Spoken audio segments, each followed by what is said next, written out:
नमस्कार बिहार। आप देख रहे हैं एक्शन ऑन एचडी। मैं हूं लोकेश कुमार और आज मेरे साथ है एक शख्स जो कि बारून प्रखंड से आते हैं। इनको लोग किसान और मजदूर नेता के नाम से जानते हैं। तो इनका नाम है भोला यादव। भोला यादव जी का हम स्वागत करते हैं। बहुत बहुत धन्यवाद आपका लोकेश जी, आज अपने ब्रॉडकास्ट में हमें आमंत्रित किया। इसके लिए मैं आपके न्यूज चैनल को बहुत बहुत धन्यवाद करता हूं। और नया बिहार की शुरुआत अब आपने की है और मुझे पूर्ण विश्वास है कि आप इस शुरुआत को लेकर एक मुकाम तक पहुंचे। हमारे तरफ से पूरी आपको शुभकामनाएं हैं। बहुत बहुत धन्यवाद। ये जिस संगठन से जुड़े हुए हैं वो संगठन किसान और मजदूरों के लिए क्या काम कर रही है, तो आइए मिलते हैं भोला यादव जी से। आपका जो यूनियन है वो मजदूर और किसानों के लिए कौन कौन सी समस्या का समाधान करती है और क्या कैसे हल निकालती है? मैं राष्ट्रीय मजदूर कांग्रेस इंटन का संगठन महामंत्री हूं विगत आज लगभग 2015 से। अब रह गई बात की मजदूर संगठन किस प्रकार से काम करती है, किसान संगठन किस प्रकार से काम करती है, तो मजदूर यूनियन का काम है, संगठन का काम है। जो वहां पे मैनेजमेंट है, जो व्यवस्था सरकार के द्वारा बनाई गई है, वो सिस्टम अगर सटीक रूप से अगर काम करे, सही आपको हम बात बताएं तो मजदूरों को स्ट्राइक और जो है कि मानकर चलिए कि डिमांड के लिए जो उनका बेसिक मूलभूत सुविधाएं जो सरकार ने दी है लेबर एक्ट के तहत में मिलता है, अगर उनको मिले तो हमारे जैसे नेताओं का कोई वहां पे काम नहीं है। जब सिस्टम गड़बड़ी करती है तब हमारे जैसे नेताओं की उत्पत्ति होती है। अभी हमने हमारे नबीनगर विधानसभा क्षेत्र में 2 पावर परियोजनाएं हैं। एक है BRBCL जो रेलवे का डायरेक्ट यहाँ बिजली पैदा होता है और बॉम्बे में इससे लोकल ट्रेन जो है कि चलाई जाती है, और दूसरा परियोजना इसी के नाम से वो चल रहा था। अभी उसका NSTPC जो है कि नाम उसका रख दिया गया है। तो वहां पे जब हम लोग स्टार्टअप किए तो जो बोर्ड रेट था वो 211 रुपया जो है कि मजदूरों का बोर्ड रेट मिलता था। बोर्ड रेट का मीन्स आप समझ जाइए कि जो सरकार द्वारा निर्धारित जो न्यूनतम मजदूरी है वो 216 रुपया या 211 रुपया उस टाइम था। तो यहाँ पे जो ठेकेदार लोग थे वो मजदूरों को 150 रुपया में 140 रुपया में 8 घंटा ड्यूटी कराते थे।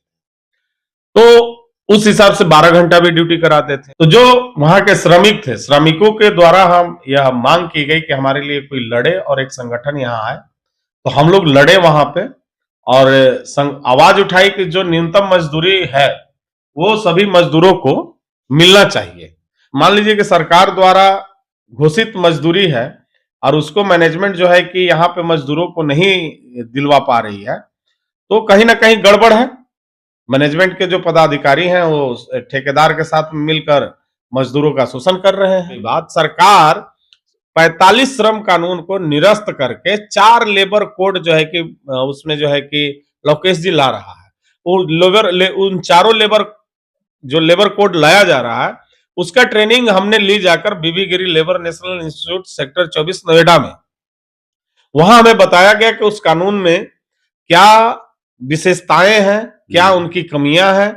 उस दौरान में जो हमें ट्रेनिंग मिला बीबी गिरी में, हम एज ए लीडर मेरा ये ओपिनियन है कि जो कानून ऑलरेडी श्रमिकों के लिए इस देश में थी, 45 श्रम कानून थे, वो उसको एक भी कानून को आप हटाए नहीं और जो लेबर कोड आप लाकर मैंने यह सिद्ध करना चाहते हैं, यानी कि ये कॉर्पोरेट के लिए आसान मजदूर, सस्ता मजदूर, हायर एंड फायर का जो नियम लाया जा रहा है कि या कोई भी देश का एक हाई प्रोफाइल व्यक्ति जो है कि किसी प्राइवेट ऑर्गेनाइजेशन में सेक्टर में काम कर रहा है, आज सुबह वो ड्यूटी गया, शाम को पूरा ड्यूटी करके एकदम अपना घर गया, कल वो ऑफिस के गेट पे जाता है तो उसको गार्ड जो है कि रोक देगा, बोलेगा कि आज से आपका ड्यूटी खत्म हो गया।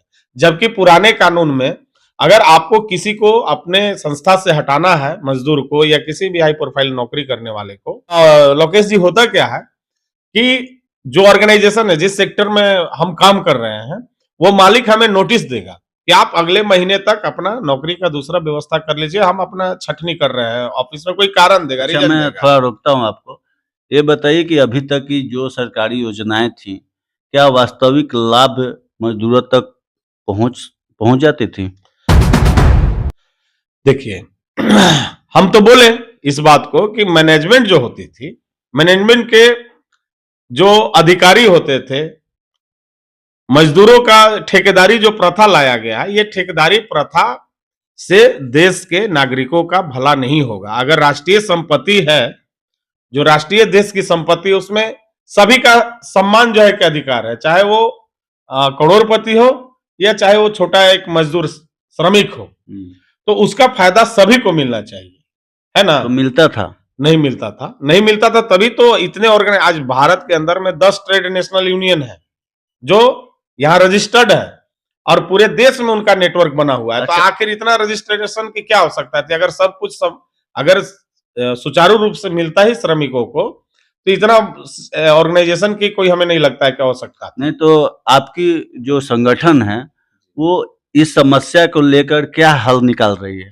हमारी संगठन जो है, जो भारत के 10 ट्रेड नेशनल यूनियन है, इंटक, एटक, बीएमएस, एचएमएस, सीटू का अपना ऑर्गेनाइजेशन है, एटक का है, ये जितने भी 10 ऑर्गेनाइजेशन इस देश में काम कर रही है, वो संघर्ष कर रही है कि किसी प्रकार से भी हम लेबर कोड को इसमें भारत सरकार को लागू नहीं करने देंगे। आप जिस दिन लागू कर दीजिएगा, कंफर्म हो जाएगा, उस दिन जो है कि पूरा श्रम संगठन जो है इसके विरोध में पूरे भारत में चक्का जाम कर देगा। जैसे किसानों के लिए अभी 3 काले कानून लाए गए थे, वो 3 कॉन्ट्रैक्ट कानून अगर देश में पारित हो जाता, अब किसान को यहाँ पे किसान नहीं रह जाता, फिर वो बंधुआ मजदूर रह जाता, इतना नुकसान होता कि लास्ट में आपको अपनी भूमि कंपनी को मजबूरी में बेचना पड़ जाता।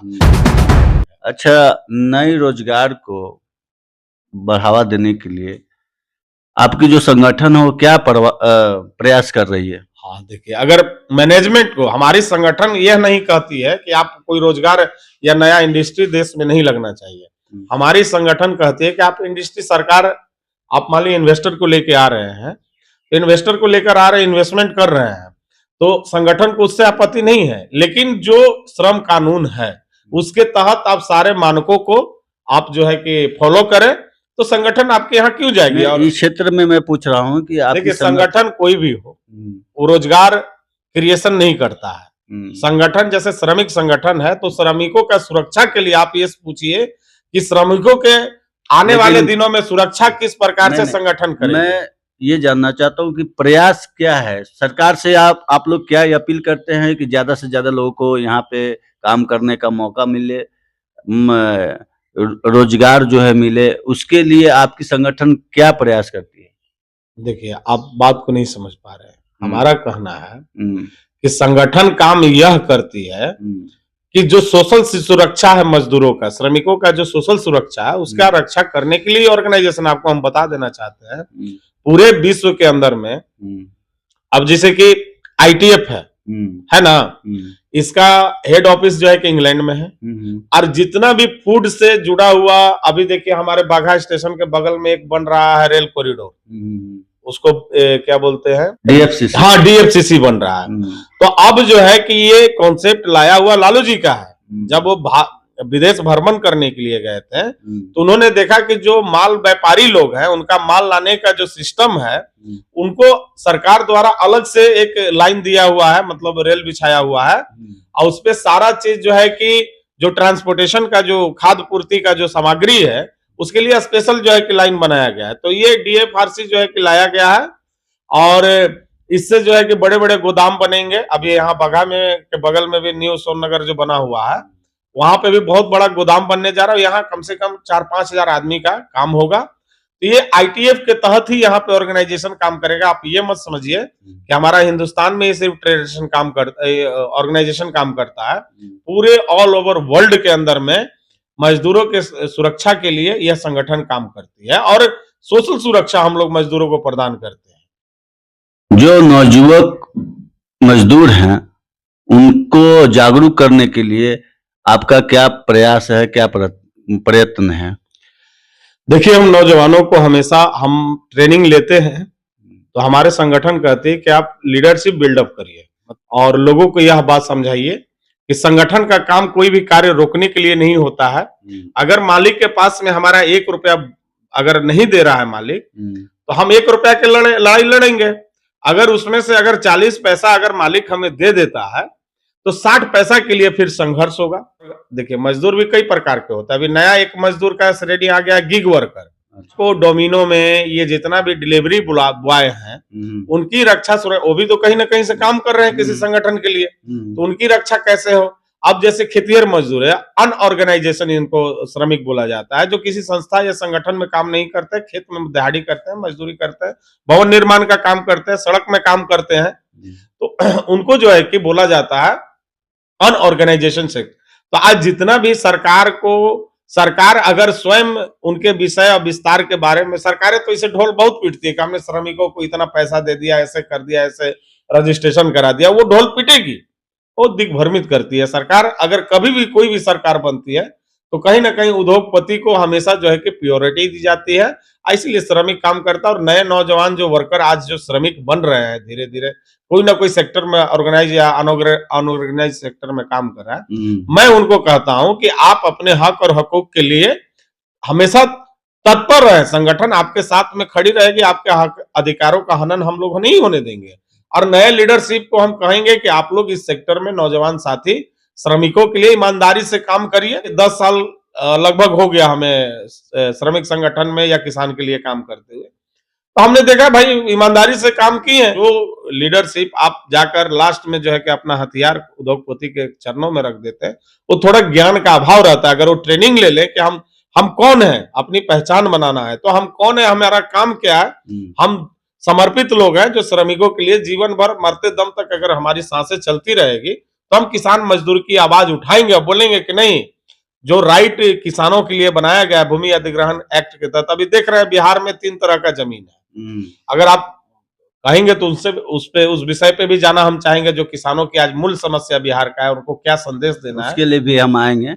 और अंत में मैं पूछना चाहता हूं कि आप उन किसान, उन मजदूरों जो हर सेक्टर में जुड़े हुए हैं, हर सेक्टर में काम कर रहे हैं, तो उनको क्या संदेश देना चाहेंगे?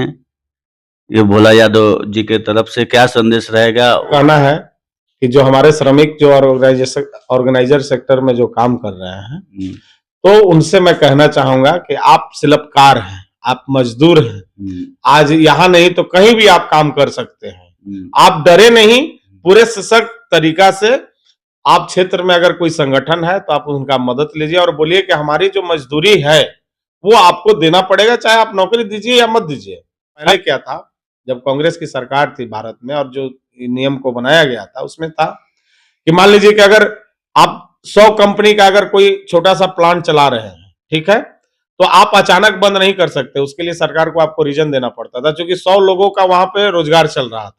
तो सिर्फ उसमें आपकी पूंजी लगी जरूर है, लेकिन सरकार ने आपको परमिशन दिया कि आप 100 लोगों को रोजगार दिए। लेकिन अब के डेट में कि आप 300 मजदूर का भी अगर प्लांट होगा तो मालिक जब चाहे ताला बंद करके और मजदूरों को कह दे ओके टाटा बाय बाय। और दूसरा बात, मैं नौजवानों को यह संदेश देना चाहता हूं कि आप शिल्पकार आदमी हैं, आप श्रमिक हैं, आप कहीं भी दुनिया के किसी कोने में जाकर काम करके मेहनत कश आदमी है, मेहनत करके जी सकते हैं।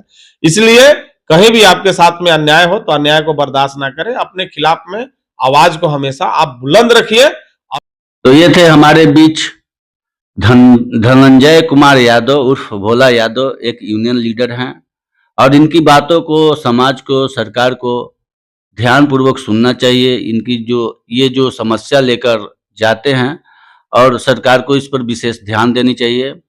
मैं लोकेश कुमार इनके साथ ही आप सभी को स्वागत करता हूं और बहुत बहुत धन्यवाद देता हूं भोला जी को, जिन्होंने हमारी चैनल को टाइम दिया। बहुत बहुत धन्यवाद भोला जी। आपका भी बहुत बहुत धन्यवाद। और मैं जनता से ये अपील करना चाहता हूं कि आप इनको जो है कि खूब प्यार आशीर्वाद दें और यह हमारे जैसे लोगों का आवाज पूरे दुनिया में पहुंचाए। इसके लिए आपके चैनल को बहुत बहुत शुभकामनाएं। धन्यवाद।